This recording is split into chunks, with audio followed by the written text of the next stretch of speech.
In this example, we're going to have a look at some superannuation. So Danny currently has 45,000 in his super fund that earns 7.3% compounding quarterly.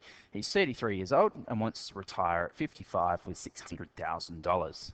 So what contributions must go into Danny's fund monthly? Okay, so what contributions? That's asking for our PMT value, and it's happening monthly as well. So let's go ahead and list all of the variables that we need to find out. So N equals I equals PV equals PMT equals, and we've got future value equals PY equals and CY equals. Our interest rate was 7.3%. Our present value, well, he currently has $45,000. So what that means is $45,000 presently, but it's in the bank. So he has minus $45,000 on him. What contributions means PMT. Our future value, he wants to have $600,000. Our PY and CY, well, it says he's doing it monthly and it's compounding quarterly. So a little bit different there. So we're now going to come over to our calculator. Well, we haven't filled in our years.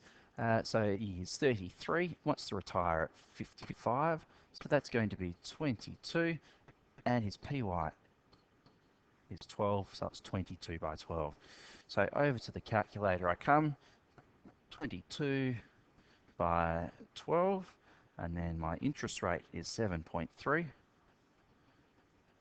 My present value is minus 45,000. My payment is what I'm finding. My future value is going to be positive 600,000. My PY is 12, but my compounding was 4. So I'm going to come back up and solve for PMT. So PMT, he must contribute $585.92 every month. So how much interest for Part B will be generated?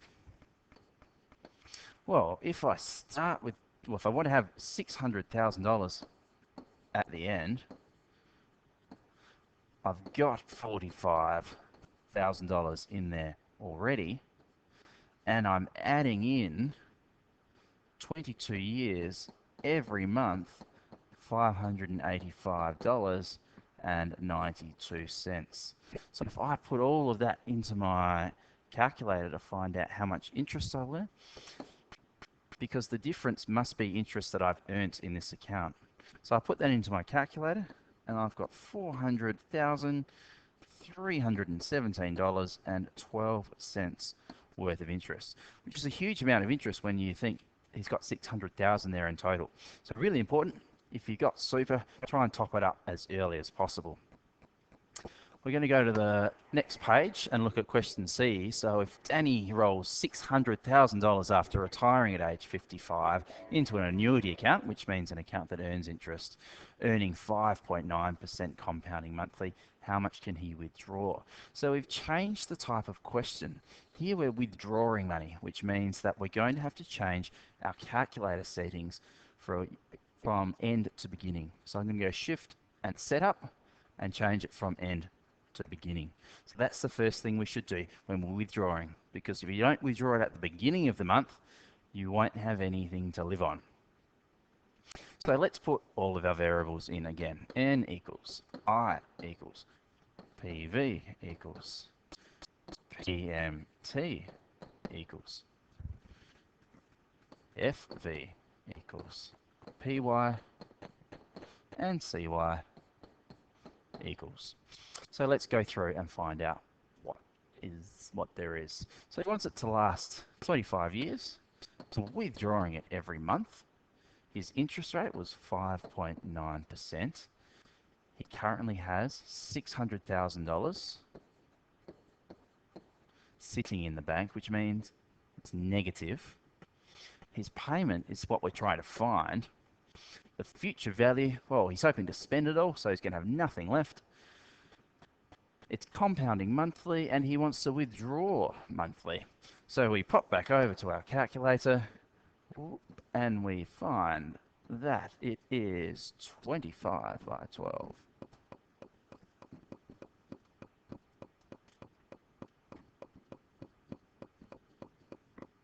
PMT is what we're finding, future value is 0, and PY and CY are both 12.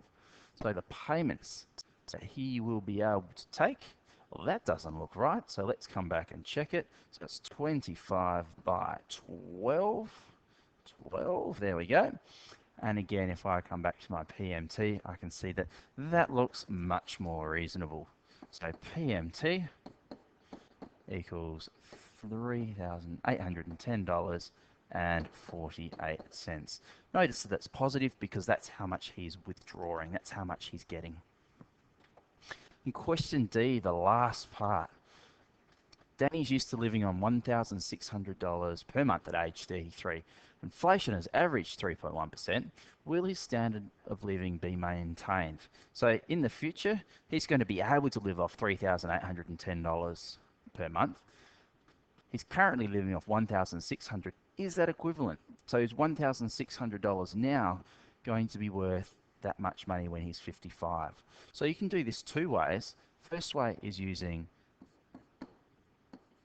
our compound interest formula. So FE equals PV 1 plus I to the power of n, which in this scenario is 1,600.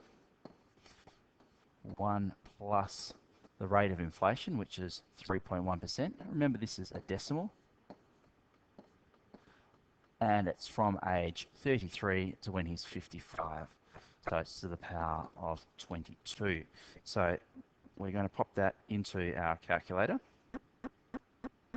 1,600, 1 plus 0.031 to the power of 22.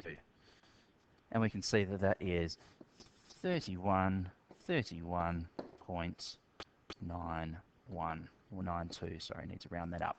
So $3,131. Would he be able to maintain his standard of living?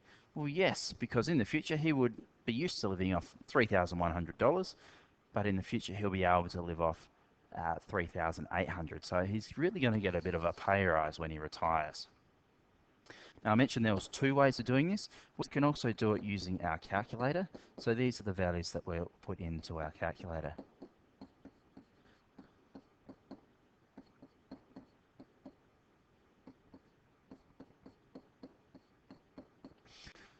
So N is 22 years.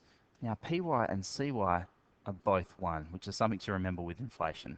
So PY and CY are both 1 because inflation happens once a year, so our N value is only multiplied by 1. Our interest rate was 3.1%.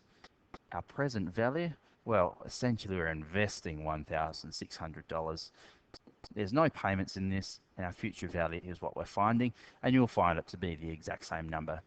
So there's two ways of doing it. Both will get you the same amount of marks, and both are excellent ways of doing it.